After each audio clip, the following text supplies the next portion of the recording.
বন্ধুসকল, আপোনালোকে কেতিয়াবা ভাবিছেনে পৃথিৱীত যদি বহুত এটা ডাঙৰ গাঁত খন্দা যায় তেতিয়া কি হ'ব?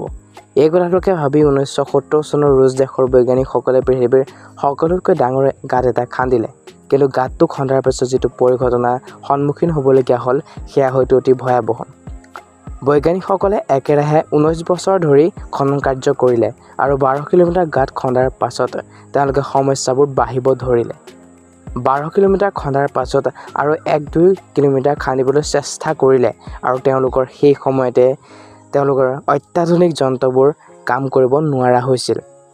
তেওঁলোকে যেতিয়া সেই 12 কিলোমিটাৰ তলৰ তাপমান জুখিছিল, এই ঠাইৰ তাপমান আছিল 180 ডিগ্ৰী চেলছিয়াছ আৰু তেওঁলোক যেতিয়া সেই 12 কিলোমিটাৰ অতিক্ৰম কৰিছিল তেতিয়া তেওঁলোকে এক শব্দ শুনিবলৈ পাইছিল।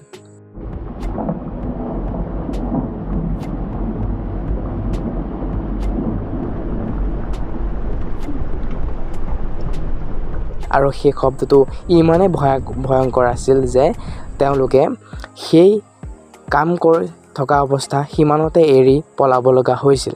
বৈজ্ঞানিকসকলে এই শব্দটোৰ কাৰণ পৃথিৱীৰ তলিত থকা গলিত লাভাৰ বুলি পাছত প্ৰকাশ কৰে আৰু আজিও এই গাঁতটো আছে আৰু এতিয়াও সেই গাঁতটো মানুহ যাবলৈ ভয় কৰে।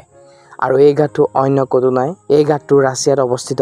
বৈজ্ঞানিকসকলে এই গাঁতটোৰ নামাকৰণ কৰিছে গোলাৰ ছুপাৰ ডিপ বৰহ'ল বুলি। আপোনালোকে গুগল বা ক্ৰমত চাৰ্চ কৰি চালে হয়তো তাৰ ছবিসমূহ আপোনালোকে পাব আৰু আমাৰ এই ভিডিঅ'টোৰ জৰিয়তে আপোনালোকে দেখি আছে ছবি।